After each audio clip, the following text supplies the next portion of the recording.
didn't feel to me in the other books about Francis that was didn't happen to me in the other books about Francis. He's in his larger than lifeness, he is somewhat otherized in the writing about him, accused of megalomania, madness, indulgence, all of these things that I hope readers come to see in my book are grounded in a dream. And it's a dream that I think on some level we all have. Except unlike us, Francis is the only one with the means to approach it. This is Writers on Film, the only podcast dedicated to books on cinema.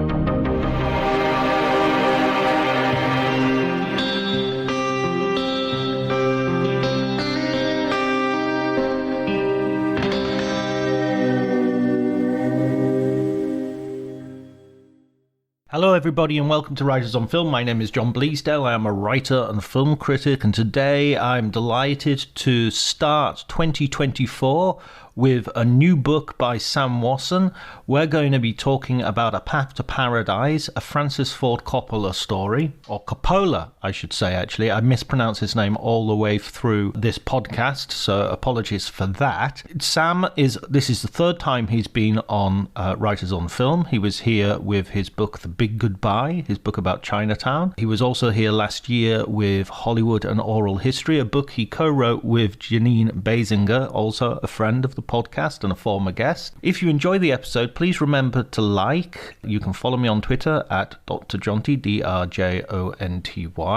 You can also listen to sister podcast, Cinema Italia, if you so wish. That's available where all good podcasts are. And the fictional speculative novel podcast series Connery is also ongoing and available, again, wherever podcasts are listened to. Get it from any of your favorite platforms. I firmly encourage you. It's a really good, different thing that we're trying, narrated by Kairos. But before you do any of that, enjoy this fantastic conversation.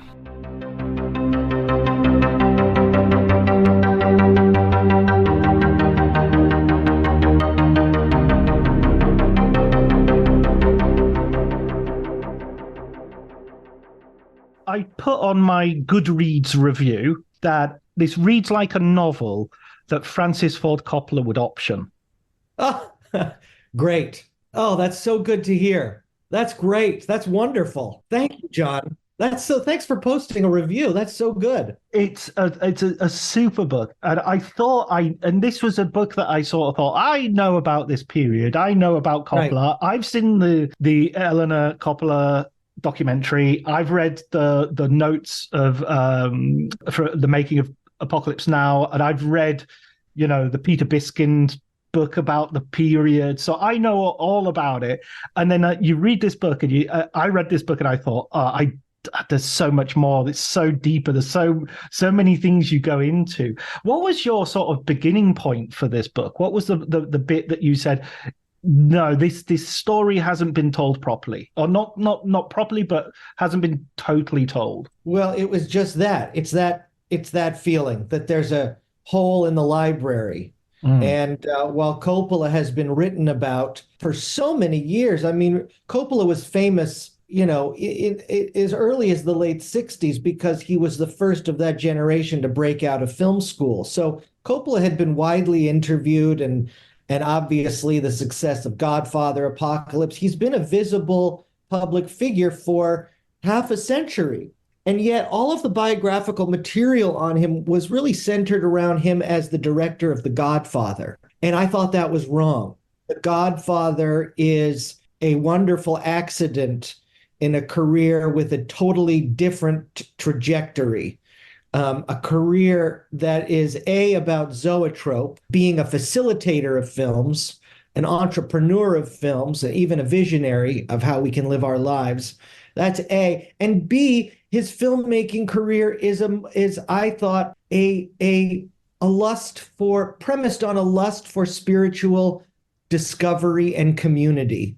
So while Apocalypse has been widely written about, the sources you mentioned, it hadn't been written about, I don't think, to the fullest of its power, because it lacked these central attributes. So I thought I had a new perspective on Francis, and I think, like everyone writing, I think I had the right perspective on Francis.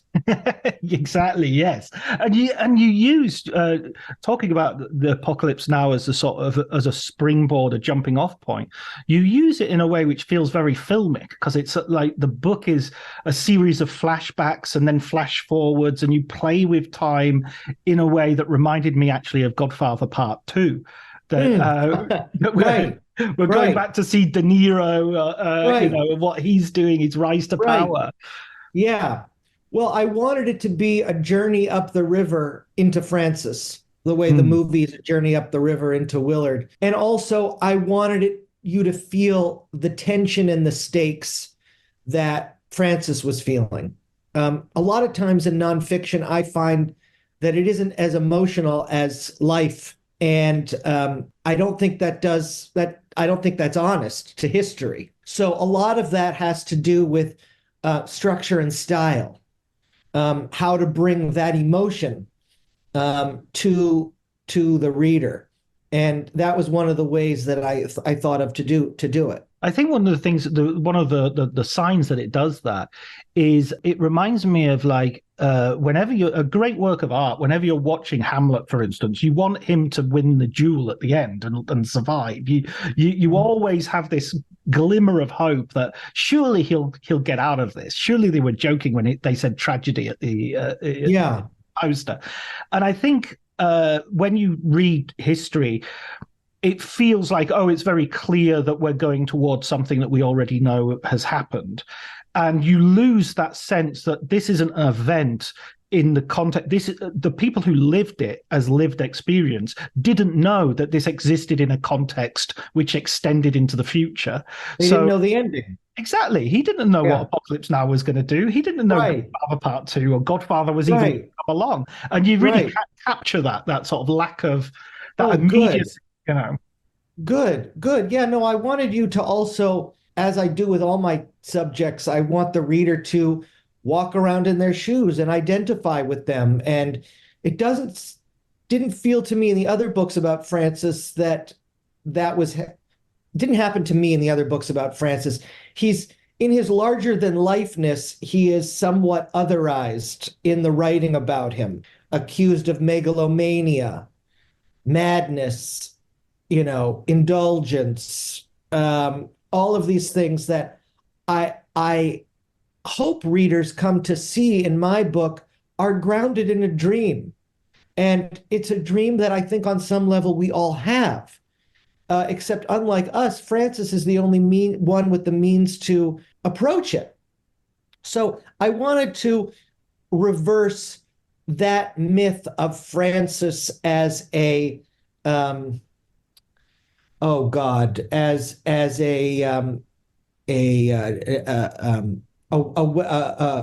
what should I say? I guess I said it as a megalomaniac, or someone who was out of control. The part of Francis that is out of control, I think is very much conscious of being out of control. So that was one of the paradox that this is also about, and I hope to spin towards the positive. Yeah, and the community that you talked about just then, that was one of the parts of his process of creating a spiritual journey in a community. Mm-hmm. One thing that Mm-hmm. surprised me is when you go back to the beginning of his life and his family, which you do in some detail, partly because I think from hearing Francis himself speak in sort of documentaries and commentaries, you have this idea of him coming from this almost idyllic sort of Italian family background. Mm, And in mm. reality, it's like, wow, that family has some problems. And, it totally rejigged my idea of what the family meant for him. Yeah, it took um he's not so psychologically minded, Francis. So he doesn't view his family situation as, um, I guess, as, um,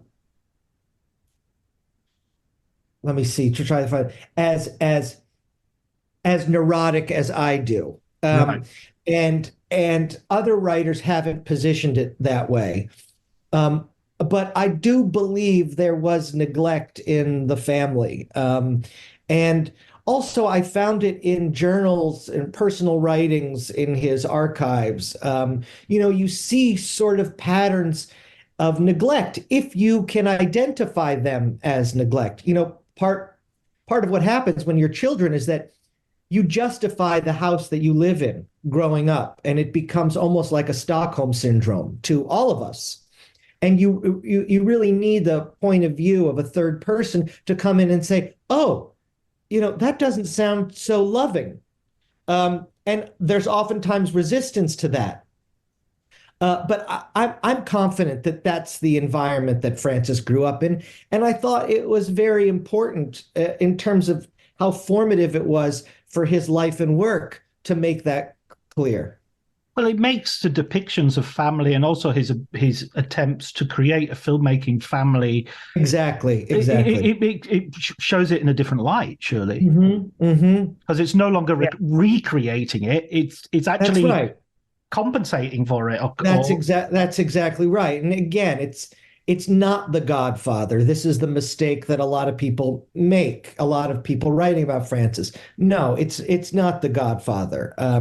He grew up under the influence of a powerful man, his father, um, but he was a narcissistic force in the house. And Godfather doesn't deal with that. yeah, I mean the strap and the Yes, yes. and even later in life, even when his father has been helped enormously by the work that Francis gives him as a composer, he's not particularly content with it. He No, it doesn't exactly. I was surprised by that. None of that had been printed before. I had not seen that in anything. But these things. This is why there's so many biographies, because every biographer has a different view. My biography is informed by the questions I ask. I ask a lot of questions about those early years. Another biographer might not. right. Um, um, but that's part of my orientation. I believe that the person is made. Like I said, I'm psychologically oriented. I believe that the person is made in those early years. Yeah, the imprinting happens, and of course Mhm. he has like Scorsese, he has moments of childhood ill health That's that correct. sort of makes living through vicarious means very important. Correct. Correct. Um, and he thought he wasn't going to walk at one point in his life. Yes, exactly, exactly. No, there was a lot against Francis, and it's often true of the most powerful artists that their power as artists is inversely proportionate to what they faced, the obstacles they faced as children. Mm, mm. And that can often perhaps, I don't know. I'm speculating, but also maybe somehow justify or rationalize the excesses that come later on because they're sort of making up for lost time. Yeah, no, there's a deficit. There Mm, is a deficit, an emotional deficit, and like all of us, it can be filled the wrong way. Um, uh, but most of us don't have the power, the money, the fame, all of the addictive, um, all of the addictive temptations that people in the movie business have. Nor are we covered in the press. So they're much more visible and have higher to fall and farther to go. Um, but it doesn't make them any less human. So Coppola starts his career coming from a sort of film school background, but very early going into actually making films and working with Roger Corman. I mean, initially he's making some sort of semi-porn films. Would that be, Yeah, or just softcore. softcore porn? Okay. Yeah, yeah. I mean, I remember hearing somebody tell me, I'm not sure who it was. It might have been Paul Hirsch saying that like a lot of those 70s directors basically started in Yes. porn Well, because how are you going that to was the get equipment. how are you going to get in? You're going to get in the low budget world. What are the low budget worlds? It's Roger Corman and porn. Yeah. Yeah. Who It's have got not the the way it cameras? is now. What? Who have got the cameras and the lighting? That's who has the cameras and the lighting. Exactly. Where are the industries? So yeah. And again, it was softcore. It was not hardcore porn. Um, um, so yeah, he did Tonight for Sure is the name of one of the movies that he made. Um, and it's true of all of us. A door opens and you walk through it. Mm, absolutely. Yes. And then Roger Corman, who I don't. I mean, he's definitely estimated. I wouldn't say he's underestimated or overestimated in terms of his influence, but he's very Yes. well known as being this wonderful conduit and magnifier of talent. Well, Um, who else was giving young filmmakers a job and saying, go ahead, anything under $20,000 or however much it was, $200,000, um, have at it. It's a dream. It's a dream way to work. I don't know who else was doing that to the degree that Corman was. Sir, I don't think anyone. I wonder why it's not replicated so much today. Is it there's just not the audience for that sort of film? There's not the distribution product because, I mean, but That's other that's than right. Blumhouse, other than Blumhouse, I don't see anybody doing that sort of keep it low and then have freedom. Well, part of the problem is accessibility of filmed entertainment. Mm. We can get low budget product is so ubiquitous. We can get that anywhere. We can get that online. We can get that on TV. In Roger's days, it was somewhat ubiquitous, but not nearly to the degree that it is now. And when he made Dementia 13, which was his first film with Roger Corman, I think, as a Right. director, in a way, that sort of creates a template for how he's going to work from then on in terms of he doesn't really have a film. He doesn't really have a script that's Right complete and on. ready to go. Right on, John. I'm glad you got that. That's Francis is always in process, and can make him hard to work with. It can make him wonderful to work with because he's always open to your idea. And that's part of the community environment of a Coppola movie is that the process does not end. I mean, here we are today, and Coppola is still cutting one from the heart. How many cuts of Apocalypse has he done? It does not end with Francis. So if you're the money, that's going to be a headache. But if you're the artist, it's going to be a playground. The person who it reminds me of, and it's someone who you bring up in the book a few times, and who just turns up in the book as a character. It reminds me of Orson Welles in his later years, but this is sort of Yeah. almost like Orson Welles at the beginning of, Francis Ford Coppola is almost like that from the very get go. Yeah, I can see what you're saying. I can see what you're saying. Yeah.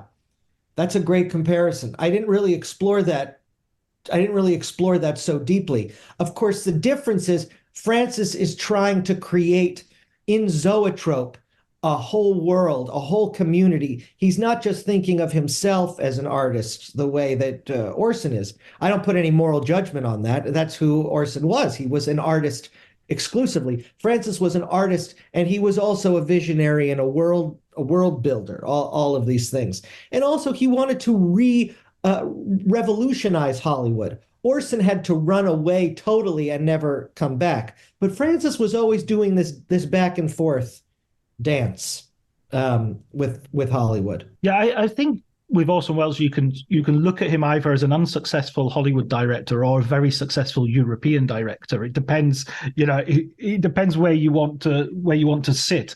If you base your focus entirely on Hollywood, then he wasn't very successful. If you base it on a more worldwide viewpoint, then The Trial is great, Othello is great.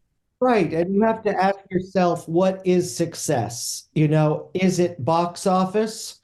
Then Orson Welles was not successful. Is it the making of art? Then Orson Welles was successful. So this is one of the things that is so exciting about Hollywood, is that there are all these different definitions of what makes someone a success. Do you have to be a success in your time? It's true of all art making, but Hollywood, the financial component is so important that it makes this an even more complicated question. Yeah, I was just reading a book today that said Paul McCartney's Mull of Kintyre was the most successful thing a Beatle had ever done, including when they were in the Beatles. Oh my God. But nobody would ever say Mull of Kintyre is better than any of the Beatles singles. Right, there you go. There you go. Yeah, there you go. So let's go through Coppola's career. As we get Dementia 13, which is this sort of horror, this black, it's basically cobbled together through one of Corman's typical ideas. We've got the money to make one movie, why not make two? And then you get Coppola sort of becoming much more, taking on a film which is much more himself, if you like. It's coming. Just go through those first few films before we get anywhere, and even a Hollywood film in the middle of that is in Finian's. Yes, well, Dementia 13 is a job. It's his way in, and let's see, Finian's Rainbow is a big studio job, a musical, Fred Astaire musical. That's an unhappy experience, and so Francis decides, well, I can't live like this. I have to go make films my own way. And that was The Rain People. And that was where he started working in a serious way with George Lucas. And they went out on the road across the country with a work in progress script. I shouldn't say that. They're finished drafts, but Francis is open to amending these drafts along the way. And in the course of filming this movie, they decided, hey, wait a second, this is fun. What do we need a studio for? And that became the genesis for American Zoetrope. And so from that point on, he's got this parallel career almost, but they're completely mixed, of him wanting to be a director, a producer, but also, an independent studio. That's right. And that's the story I wanted to tell. The dream of this studio, and how a studio isn't just a studio, it is a small city. And it is a plan for being together. Francis, I believe, it gets back to what is success. Francis, I believe, achieved it. It doesn't exist anymore, but how long does something have to exist before we can call it a success? Is a second long enough? Is it a year? The fact is, Francis got farther than anyone. And so I look at it as a triumph. And to some extent, it has a renaissance later on with the films coming from Sofia Coppola as well. Yeah, for sure. Those are Zoetrope films. And Francis's upcoming movie Megalopolis, which I just read is going to be distributed soon. That's a Zoetrope movie. It goes on. It goes on. Zoetrope is something that changes its form. And so sometimes it's big and sometimes it's small, but it's always there. And when it starts, when it's on its sort of first, what would you say, manifestation, I guess, it's really George Lucas he's producing THX 1138, and he's using the short film George Lucas has made as and they've got all these scripts as well that are going around. So there's lots of activity going around, but there's this wonderful relationship between George Lucas and Coppola, which I think you get into the detail of, and you get into the nitty gritty of. It's a really interesting portrait in friendship, and also a sort of sense of rivalry and betrayal at times. Well, I wouldn't characterize it as betrayal or rivalry, but they had two different visions of the future of film. One of those is based in revolutionizing how we think of pre-production, and one of them is revolutionizing post-production. One emphasizes the script, which is Francis, and rehearsal, and Lucas emphasizes the special effects. We know which one has come to fruition. So in that sense, it's a sad story for me personally, but it's a great argument. It's a great argument. I think the emphasis on post-production, the pressure on post-production now is backward. Movies should be, movies should be written either in pre-production, as much the movie should be written up front as possible. Obviously, you're going to discover things along the way, and Francis teaches that. But the stories I hear, my friends in post, it's like they're rewriting the whole movie, or using score to make up for emotion that isn't there. None of this was Lucas's intention, obviously, but the emphasis on special effects, which has nothing to do with storytelling, has taken us to a dark side, I think. Yeah, it's almost like a bad musical where, you just keep going to the song and you're not, but the song isn't good enough to, it's not advancing the story. It's not doing anything. Right. That's right. I mean, movies are about photographing emotion and cutting a scene to enhance emotion. These things are achievable without special effects. So I don't know what special effects contribute beside a sensation of momentary awe, but I can't say I've ever been moved by a special effect. I mean, maybe I have, few and far between. It's not to say that these guys aren't magicians. They are. And they've helped to make the movie wonderful. But if the work hasn't been done before they're called in, it's all icing and no cake. There felt when I was reading, Coppola throughout this book, there are so many innovations, and there are so many things that today we take for granted, like pre-visualization, like the idea of using cameras to live TV units to show actors their performances. But at the same time, I kept being nagged by this idea that it was almost like he was the wrong person to have these ideas, because pre-visualization for him just gave him another way of having 5 more decisions that he couldn't make, or 10 more decisions. That's a compelling argument. That's a compelling argument and a very interesting idea. Yeah, Francis is a maximalist who has a million ideas a minute, and you could say that works against him. It divides his focus. But you could also say that without that kind of maximalist brain, these ideas wouldn't come into fruition anyway. You could say that it takes a chaotic brain, but one wonders, like you're saying, what the world would look like if Francis's attention wasn't divided at that moment. One wonders what Hollywood would look. I almost wondered as I was reading the book, I was fighting with this idea that if he just said, you know what, screw the studio idea, it's taking up way too much of my energy, and I'm just gonna make my movies, I'm just gonna make films.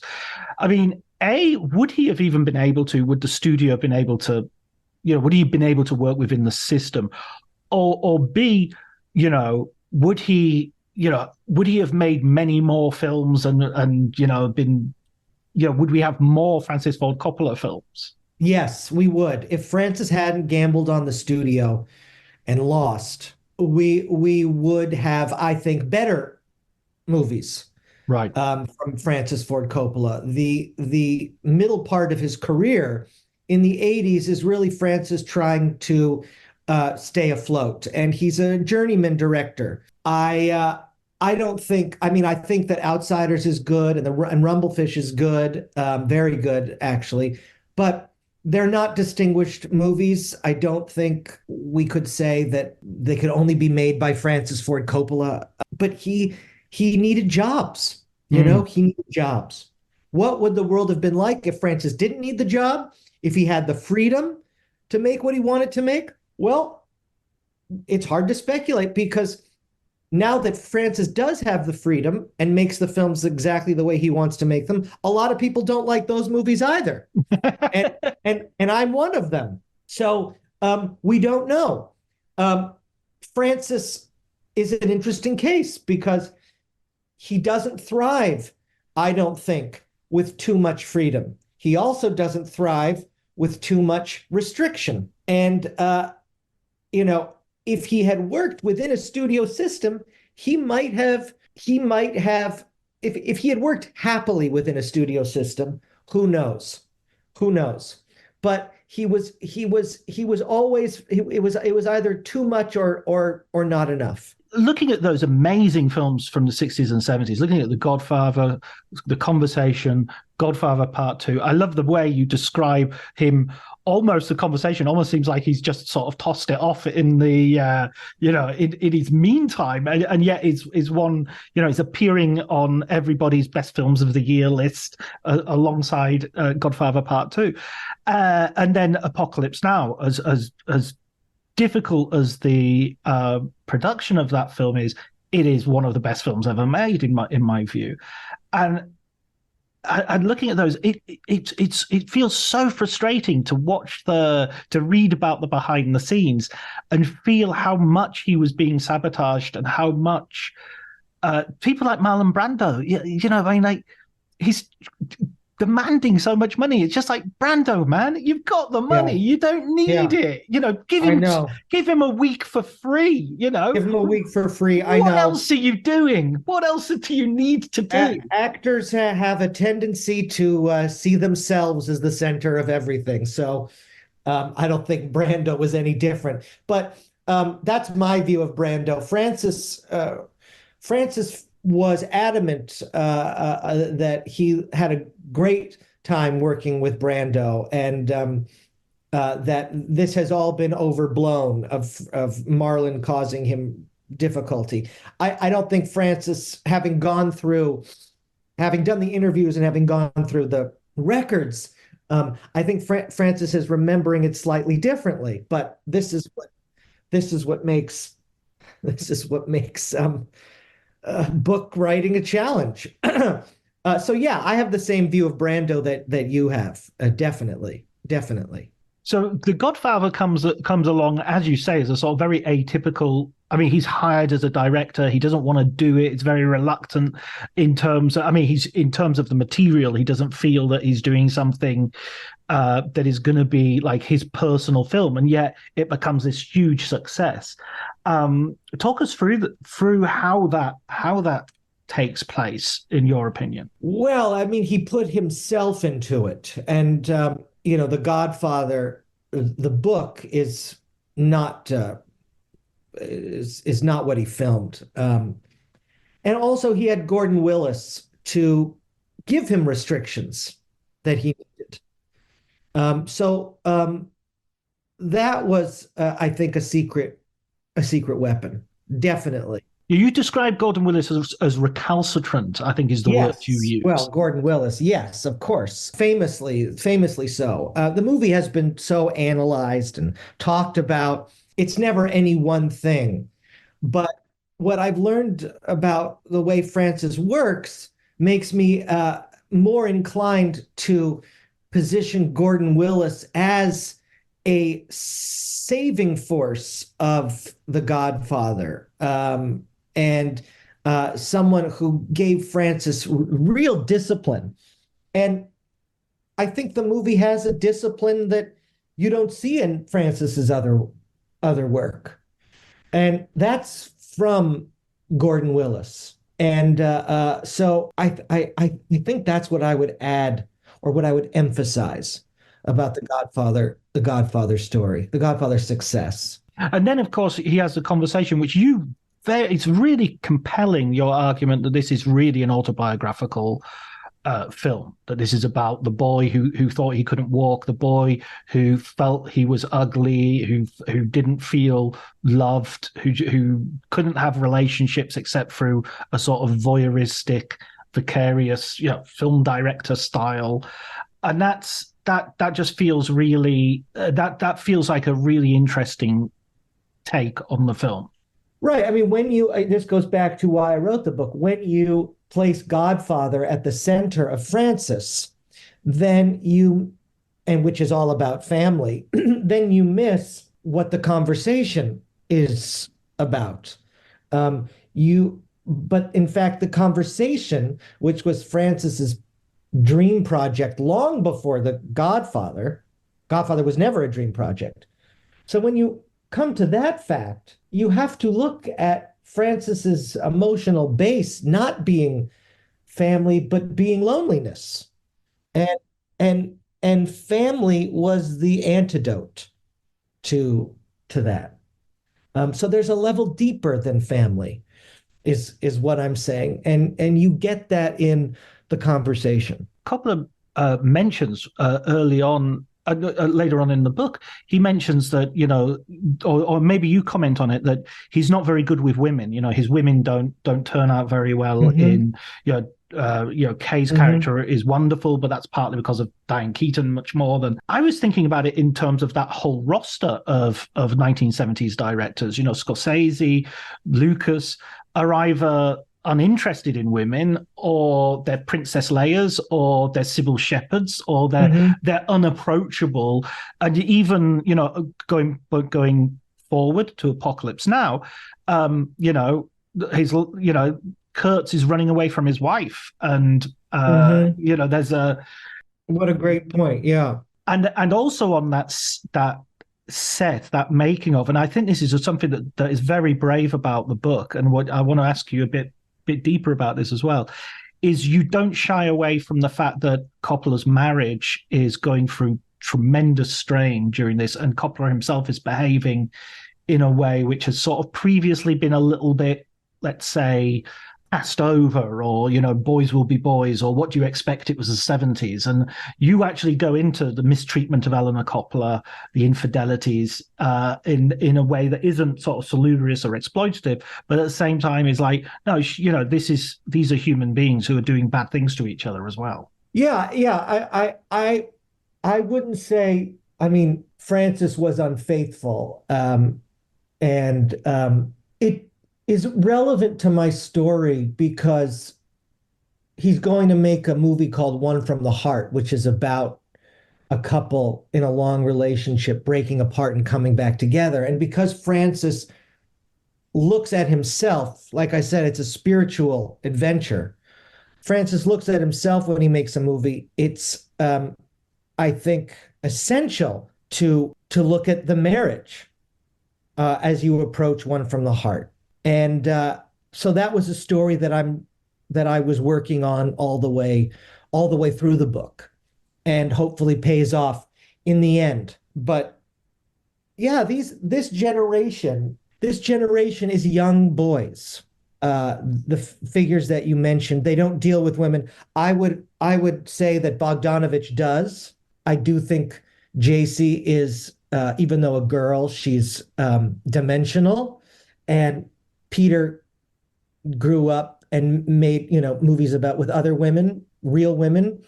But, Lucas didn't. Francis, I know some people go for Peggy Sue Got Married. I don't really. Scorsese, obviously, De Palma. And there's nothing wrong with not addressing women in your movie. There is no mandate that says movies have to be about women. They don't. That's not what drives art, is this what the society wants. That's called pandering. So I don't make any judgment around this.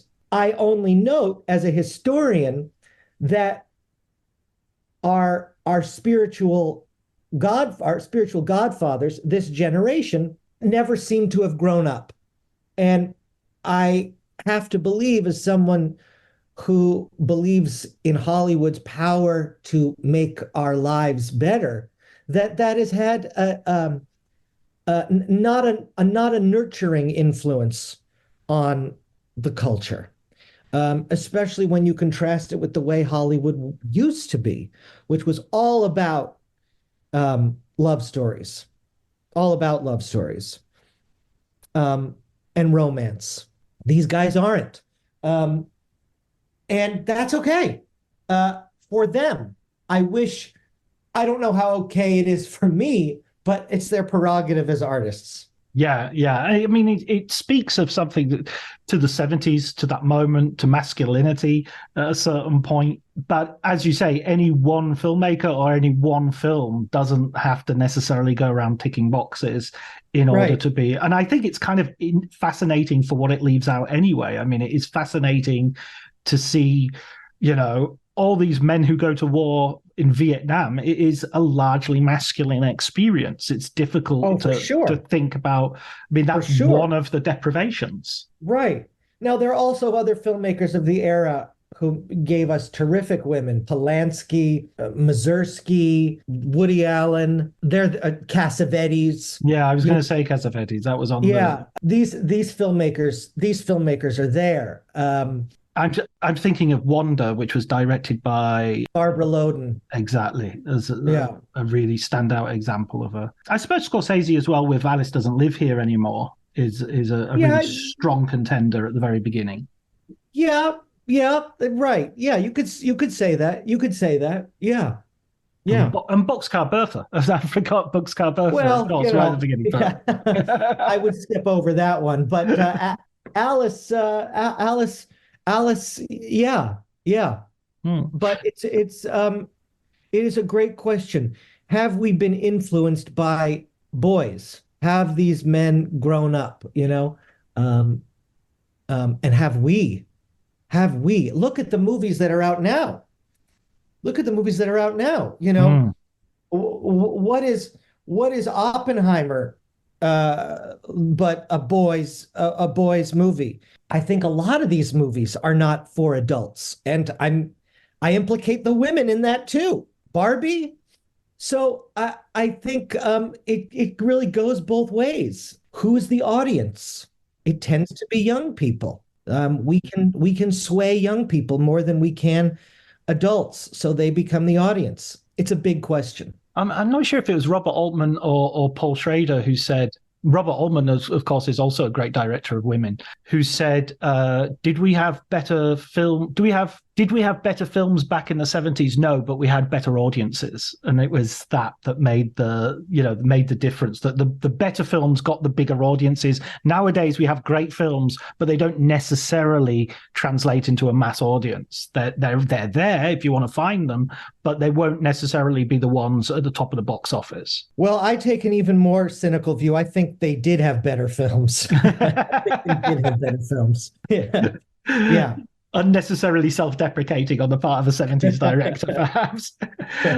So we get to One from the Heart, and One from the Heart, as you say, is this sort of big romance, and it's an opportunity for, it's almost like the apotheosis of the Zoetrope experiment. He's got the studio, he's got everything, he's got all this power, and at that point it just starts to crumble underneath him with this, I mean, it feels like that's what the novelistic power of those last chapters, where you feel the ground underneath his feet. He needs 5 million to stay open for the week. He needs to, and then the sort of self-destructiveness almost of having those huge parties when he can't pay the wages. Man, that's not a good image. Yeah. Well, what makes it a great story? What makes it a great story? No one ever thinks they're doing the wrong thing. When they're gambling, they gamble for a reason. So those parties were part of Francis's gamble. Borrowing the money is part of Francis's gamble. So it's my job to sit with him and say, okay, well, that doesn't look like a wise bet to me. I wouldn't make that bet. Why did Francis make that bet? And hopefully get the audience, the reader, to see why, from a certain level, those parties might not be as crazy as they appear. I certainly wouldn't throw those parties. You certainly wouldn't throw those parties. But we're not Francis Ford Coppola. I just get the feeling at a certain point he just liked throwing parties. I don't think there was Well, that he much, did. you know. He did like throwing parties. He did. I mean, that's part of the community building that is so important to him. So for this book, you've obviously done loads and loads of research in the archives. You've interviewed a lot of people, and you've sat down with Francis Ford Coppola over a period. I'm guessing what sort of feel did he have for the book? I noticed in the acknowledgements you thanked our mutual friend Janine Basinger for the Of course, for of the course. introduction. I don't write a book. We all write books alone, but there are always people looking over our shoulder. Always a couple of people, at least for me. And number one is Janine, for sure. She's the greatest historian of film there ever was. Yeah. I've got to get her back on the podcast because the episode she did for me was like one of my most popular episodes and one of the funniest. I always say if someone could get Janine on a podcast every episode, it would be the greatest film podcast ever. Yeah, so Francis and I, we had what I think of as a very healthy, intense working relationship that was not always comfortable for me and not always comfortable for him, but if I could speak for him, but I think that that's part of what made it healthy. You sit there with a subject that you're writing about so intimately, and your subject is naked. And I, as the writer, showing my work to Francis, am also naked in another way. And two people sitting naked across from each other are not going to be so comfortable with what the other person sees. And wait a second, I've just got a visual picture. I'll okay. Well, yes, exactly, exactly. And you have to be honest, and that's not easy for either side. Now, you also have to be kind if you're going to make your way through it. And we made it. And I know there are things in the book that Francis disagrees with. But to his great credit, he allowed it to be my book. And it was better for his collaboration because I changed my point of view on some things with his help. Some things I didn't, but some things I did. What was the biggest disagreement you had? A lot of it was about the family.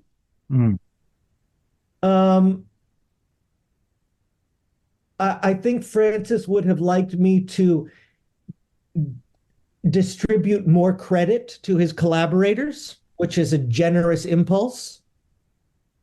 But I felt that I had done that sufficient to what was required to the story. We have different goals as subject and author. He would have liked more details about certain things. I didn't feel they were necessary to the story. These are all things that you have that there are judgment calls around. So no one thing in particular. Some things he told me that I had got wrong in my reporting, and he proved to me that I in fact had. So I was glad to change those. History is imperfect. It's imperfect. And so is Francis's memory. So how do you emerge from this intact? You do your best. And I know Francis is on some level very proud of it because he bought 100 copies of the book, I was told from my publisher. So oh, wow. I do feel that it's a happy ending. Oh, that's a real sort of that's a stamp of approval, I think. A stamp of approval. But what does it mean to a subject if they love the book? I mean, think about if it was you. Would you love a book that showed you warts and all? Do you want that book? Francis does incredibly. to his unbelievable credit. But I don't think it's anything that he's going to love.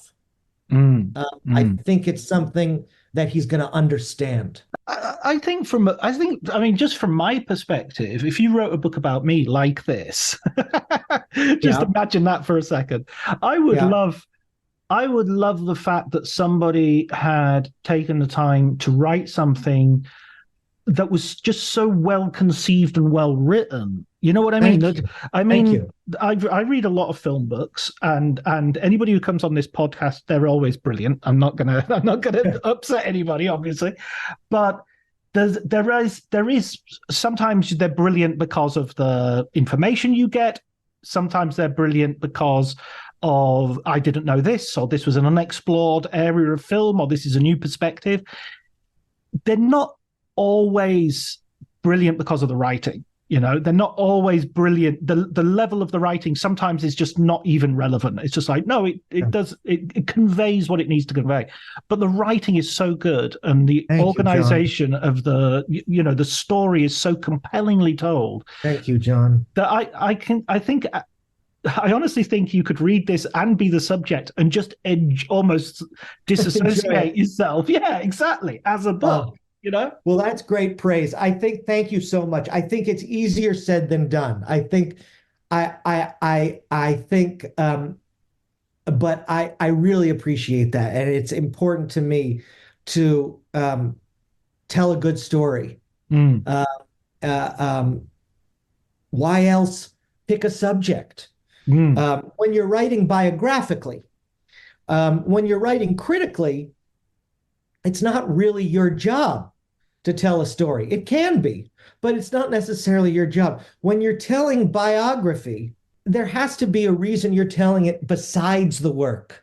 It has to be because someone has lived a life. Otherwise, it's just, and then he directed this film, and then he directed this. Yeah. Right. And he directed this. And that doesn't pay homage to the drama of being alive. And I want to do that. It's almost as though, going back to the question I asked earlier on, it's almost as though if he hadn't done the Zoetrope and he had just gone, I'll just concentrate on my own directing, he would not have made as good a subject for you in this book, because that's right. That's his Great Gatsby dream. That's exactly right. I thought about this as the Great Gatsby. Yes. No, this is, and here's where I keep saying it, Francis has been misunderstood. It's not about Francis, the director. It's about Francis, the leader of American Zoetrope. And so, final sort of point then, his new film, Megalopolis, is going to come out 2024. Has a distributor, I think, in the US already. So is that going to change the story? Is there going to be a new edition of the book in a couple of years, which will have an epilogue with like, this has changed the whole view of how Francis is seen now? It's very possible. It's very possible. We'll see. We will see. I haven't seen the movie, so I'm as excited as you are. That was obviously intended as my other question was, have you seen any footage? What's it like? Nothing. I was there for a few days when he was shooting, and I wrote about it in the book, but I haven't seen anything.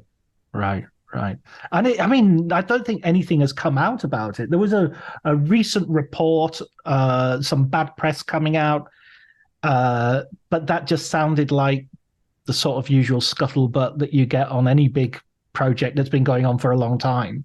That's right. I mean, Francis, the press does not understand Francis or how he works, and that's you when you write about Francis, you see that he's been on the bad side of the press from the very beginning, because they don't understand his process. In a sense, there was this whole generation in the 70s and early 80s the early 80s decided to bring down the 70s, if you like. You make this wonderful comparison that you say Heaven's Gate was this huge, massive, expensive movie. Actually, it cost the same as Moonraker. Yeah. And it's like, we all remember Michael Cimino, but who directed Moonraker again? Right. Exact. John, perfect point.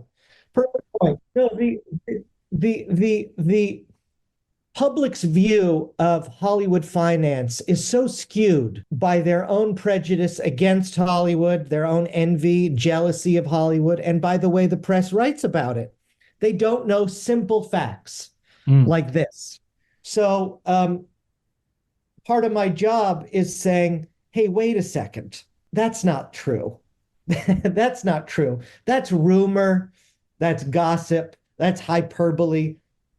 Here's what this is really about. I remember in our last conversation, no, maybe it was two conversations ago. This is our third conversation. So maybe we were talking about Blonde. And I'm not sure if you'd seen it up to that point. I was curious if you'd ever got to see it because I think you hadn't seen it. I haven't seen it. I've heard about it and what I heard and seen clips. And what I heard was offensive to me, and I didn't see it. Right. Okay. Because I'm just interested as well that Hollywood does a very bad job of showing itself off to the world as well. Well, Hollywood wants you to come see the movie. So if the way to get you to see the movie is to denigrate Hollywood, then they'll do it. If the way to get you to see the movie is to denigrate communists, they'll do it. If the way to get you to see the movie is to denigrate men, they'll do it. Whatever it is, they're trying to appeal to the audience. It's a very expensive business in that way. So Hollywood lies about itself, against itself, to sell a movie. It's crazy. It's crazy. Yeah. Yeah. I know you're doing a lot of reading for research right now, and you've been reading. Obviously, you've been researching a lot of stuff. But have you read anything in the last, calendar year that you've last 12 months, I should say. So if I say calendar year, it's like 2 weeks. Have you read anything that you'd like to recommend for our listeners? I wish I had a stack here to remind myself of what I read. New film books? Mm-hmm. Or any film books, really. Oh, any film books? Well, Janine's film books, Janine Basinger's film books, Richard Schickel's books. These are people who really understand Hollywood and write about it accurately and intelligently. A lot of people write about Hollywood. They haven't done the research. They take secondhand sources for granted, and they have an axe to grind. People like Janine and Richard Schickel give you the real thing. There are others, obviously, but those are two of my favorites. A wonderful book, a memoir by Irene Selznick called A Private View, about what it was like growing up as the daughter of Louis B. Mayer, the wife of David Selznick. That'll give you a view of what Hollywood really, really is, and it's beautifully written too. That's always a good thing. That's always a great sign, isn't it? Yeah.